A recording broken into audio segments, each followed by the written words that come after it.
Seorang wanita memegang ular besar. Ular itu berubah menjadi manusia. Tapi wanita itu tidak menyadarinya. Kemarin Neangan menggali beberapa rebung untuk dibawa pulang. Tapi sayangnya sekopnya macet. Ketika gadis itu menariknya dengan paksa, ujung sekopnya tersangkut. Gadis itu hanya bisa menarik pegangannya. Saat ini ibu dan anak itu tidak tahu harus berbuat apa. Tiba-tiba seekor ular besar merangkak keluar dari gua. Hal ini membuat ibu dan anak tersebut ketakutan. Semua orang dengan cepat klik suka untuk meminta keberuntungan. Neang buru-buru menjelaskan. Gadis itu hanya secara tidak sengaja melecehkan, berharap Dewa Ular akan memaafkanku. Dewa Ular memaafkan kesalahannya dan perlahan mundur ke dalam. Pada saat ini Neang tiba-tiba memanggilnya kembali. Bisakah Dewa Ular memberi saya kembali sekop pinggul? Dewa Ular setuju dengannya. Dewa Ular mendorong sekop, Neang dengan cepat mengambilnya. Kemudian ibu dan anak itu segera berlari. Dan ular di mulut gua masih memperhatikan ibu dan anak mereka. Wanita dalam perjalanan pulang menyebarkan rebung yang telah dia gali ke tanah. Gadis itu ingin meninggalkan petunjuk untuk ular itu. Ular itu melihat rebung yang bertebaran di tanah dan mengerti maksud Neang. Ini mengikuti jejak di tanah.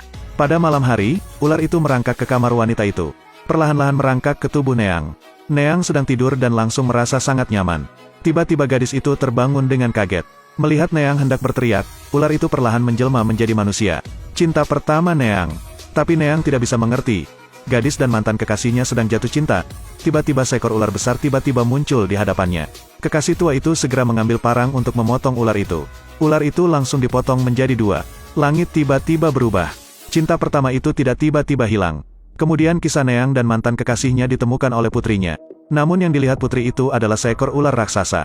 Putri takut mati. Dalam satu malam Neang keesokan harinya mengalami reaksi mual di pagi hari. Tapi suaminya telah bekerja di luar selama lebih dari 1 tahun sekarang. Pastinya daging ular. Sang suami yang sedang di luar bekerja kembali. Putri dengan senang hati pergi menjemput ayahnya. Sang ayah langsung bertanya, "Di mana ibu?" Gadis itu tidak tahu bagaimana harus menjawab. Karena Neang saat ini sedang memegang ular yang sedang tidur. Wanita itu berselingkuh dengan ular. Tiba-tiba, suami Manop yang sedang pergi bekerja, tiba di depan pintu. Ketika Manop berada di luar memanggil istrinya, Neang panik di dalam ruangan. Manop melihat istrinya tidak pernah membuka pintu di luar dan bertanya dengan cemas. Sang istri menyuruh ular itu pergi dengan cepat. Tapi ular itu sepertinya tidak mau pergi. Manop menunggu di luar pintu untuk waktu yang lama, jadi dia menendang pintu hingga terbuka dengan kakinya. Saat itu Neang juga membuka pintu. Melihat suaminya berdiri di depannya, dia sangat gugup. Manop melihat penampilan Neang yang kuyu, merawat istrinya dengan lembut. "Apakah saya tidak sehat?" Neang hanya menjawab. Manop maju ke depan ingin mesra dengan istrinya.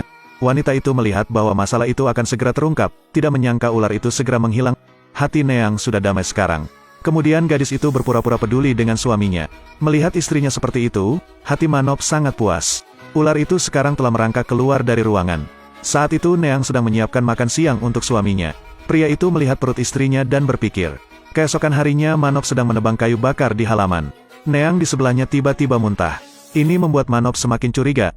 Kali ini, dia menyalahkan istrinya karena mengkhianatinya. Neang buru-buru bersumpah dengan hidupnya bahwa tidak ada pria lain. Ketika Manop melihat itu, dia berhenti berdebat dan pergi untuk bertanya kepada putrinya. "Apakah ada pria yang datang ke rumah baru-baru ini?" Putri berkata hanya ular biasa yang datang. Manop sepertinya mengerti sesuatu. Pada tengah malam, Manop dan putrinya bersembunyi di halaman. Setelah beberapa saat, seekor ular memang merangkak naik. Neang memperlakukan ular seperti suami. Manop yang bersembunyi di rerumputan patah hati dan putus asa. Sekarang dia mengerti mengapa istrinya hamil. Dia kemudian memiliki pemikiran yang aneh. Kemudian Manop menjadi tenang dan datang ke sebuah paviliun. Dia berencana untuk membalas dendam pada istrinya. Tetapi pada saat ini, seekor ular besar muncul lagi. Seekor ular perlahan merangkak naik ke langit-langit. Pria yang ketakutan. Ternyata itu hanya mimpi buruk. Tetapi pria itu langsung memikirkan istrinya. Jadi keesokan harinya dia meminta putrinya untuk memanggil ular itu keluar. Gadis itu sangat ketakutan, tapi dia tetap menurut. Gadis kecil itu berdiri di depan gua dan memanggil beberapa kali. Ular itu secara alami merangkak keluar perlahan. Itu mengikuti putrinya ke depan. Pada saat ini, langit menjadi gelap, dan sesosok secara bertahap muncul. Suami Neang sudah lama disergap di sini. Melihat ular itu benar-benar keluar dari gua, dia diam-diam mengeluarkan pisau dan memotong ular menjadi 2 di depannya. Pria itu akhirnya membalas dendam. Setelah itu, dia menyerah membawa pulang daging ular, dan membuat daging ularnya sendiri. Ibu dan anak baru saja menikmati makan siang yang lezat. Neang mengambil sepotong besar daging dan memakannya. Manop marah dan mengatakan itu baik untuk makan lebih banyak. Dia juga menunjuk kepala ular yang tergantung di sampingnya. Neang terkejut tetapi tidak berani menunjukkannya. Gadis itu menangis dan berkata itu enak. Di malam hari, Neang masih berharap ular itu muncul lagi. Tetapi gadis itu menunggu dan tidak melihat ular itu. Sekarang dia mengerti. Kemudian Manop pergi ke belakang untuk menghibur Neang. Dia mengatakan kemarahan tidak baik untuk kehamilan. Keesokan harinya, pasangan itu sama seperti sebelumnya. Manop juga ingin mengajak istrinya keluar untuk menangkap ikan. Tiba-tiba Manop mengatakan untuk melupakan sesuatu. Kemudian dia pergi untuk mengambil pisau sepanjang 10 meter. Neang juga mengikuti suaminya keluar. Di tepi sungai, pria itu mengungkapkan wajah aslinya. Dia ingin membunuh anak di perut Neang. Neang melarikan diri sehingga suaminya mengejar. Dia menjambak rambut istrinya dan menariknya ke darat.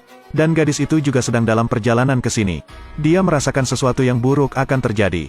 Neang berbaring di tepi sungai memohon suaminya untuk menyelamatkannya, tetapi dia kehilangan semua alasan. Dia dengan panik menyayat perut istrinya. Perut Neang penuh dengan bayi ular. Manop mengayunkan pisaunya dan menyayat bayi ular itu hingga ia membunuh semua bayi ular di depannya. Orang gila itu tertawa keras. Akhirnya perseteruan itu terselesaikan. Tapi sekarang seekor ular diam-diam merangkak ke dalam air. Wanita itu bermain dengan ular itu, dan keesokan harinya mengetahui bahwa dia hamil. Sang suami kembali dari kerja dan mengetahui, dia langsung melahirkan istrinya. Tidak heran ada ular kecil yang tak terhitung jumlahnya di perut wanita itu. Manop tanpa henti menebas bayi ular itu. Dia membunuh semua bayi ular di depannya. Dia mulai tertawa. Topi biru ini akhirnya dilepas. Tapi dia tidak tahu bahwa seekor ular muncul. Manop tidak memperhatikan saat ini. Jadi dia tiba-tiba menabrak batang kayu. Putri mereka juga mengikuti. Melihat ini, gadis itu menangis tanpa suara. Tapi dia juga harus memukul Lok yang sama seperti ayahnya. Kemudian Soraya untungnya melarikan diri ke tempat yang damai. Pada saat ini seorang pria muncul, tubuhnya memancarkan cahaya. Tubuh Soraya juga memancarkan cahaya. Segera Soraya berubah menjadi seorang anak. Bayi menangis sambil berbaring. Pria dengan wajah lembut berkata dia akan membawa pulang gadis itu. Tetangga tampaknya telah menguap dari dunia. Jadi, lihat apa yang terjadi. Sesampainya di rumah, mereka melihat kepala ular tergantung di depan pintu. Tetangga segera melipat tangan mereka dan meneriakkan. Namun keesokan harinya, tetangga berusia 70 tahun itu tiba-tiba hamil. Dia mengobrol dengan anak laki-laki dan meminta mereka untuk memberi makan nasinya. Kemudian dia tersenyum dengan senyum tipis. Dan Soraya dalam sehari dia tumbuh menjadi anak berusia 8 tahun. Dia memiliki mata biru dan sekelompok bayi ular di kepalanya. Tapi kepala ini masih membatasinya. Guru menyuruhnya untuk tidak terlalu memperhatikan orang lain. Di mataku, kamu yang paling cantik. Suasana hati Soraya segera membaik. Suatu hari dia melihat beberapa anak bermain. Soraya mengumpulkan keberanian untuk menyambut mereka. Ketika orang-orang melihatnya, mereka takut. Soraya bilang dia tidak akan menyakiti mereka. Mereka bergegas pergi. Hal ini membuat Soraya sangat sedih. Pada saat ini tuannya perlahan mendekat. Dia menghibur Soraya. Kata Soraya sedih. Aku hanya ingin berteman dengan mereka.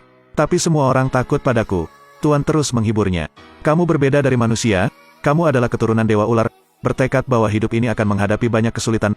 Soraya menitikkan air mata, tidak tahu bahwa itu akan lebih sulit nanti. Wanita yang hanya tidur 1 hari melahirkan bayi perempuan ini keesokan harinya. Dia memiliki bentuk manusia tapi rambutnya ular. Ini masih mengganggunya. Itu sebabnya anak-anak sering menggertaknya. Kali ini mereka membawa jaring ikan. Soraya memperingatkan para saksi untuk tidak membuat keributan. Mereka menertawakannya sebagai monster. Anak laki-laki itu memimpin dan melemparkan jaring untuk menangkap ikan. Soraya berjongkok untuk menghindar. Jaring ikan kembali menyambar rekan-rekan mereka. Anak-anak memarahi rekan-rekan mereka sebagai pengkhianat. Bocah itu marah, meninggalkan mereka sendirian. Soraya selalu sangat baik untuk menyelamatkan mereka. Tapi 3 gadis ini mengusirnya, dan kemudian mengatakan kata-kata jahat. Seekor ular tiba-tiba muncul di belakang Soraya. Anak-anak ketakutan ketika ular menjulurkan lidahnya ke arah mereka. Ketiga anak itu ketakutan dan melarikan diri dengan jaring ikan mereka. Soraya menegur ular itu agar tidak muncul lagi. Ular sedih itu kemudian menghilang di belakang Soraya. Pada saat ini, Master juga muncul di sini. Dia memberitahu Soraya, ular ini memiliki hubungan yang tidak bisa dijelaskan denganmu. Dia akan selalu melindungimu. Aku harap kamu juga menyukainya. Setelah mendengar ini, Soraya pun lambat laun menerima ular tersebut. Soraya dibesarkan oleh tuannya untuk menjadi gadis yang cantik dan menawan. Guru ingin memberinya hadiah, merupakan cincin emas berbentuk ular. Soraya sangat gembira. Dia menerima cincin itu dari tuannya. Kemudian keajaiban terjadi. Ular di kepalanya hilang. Soraya kini telah menjadi manusia biasa.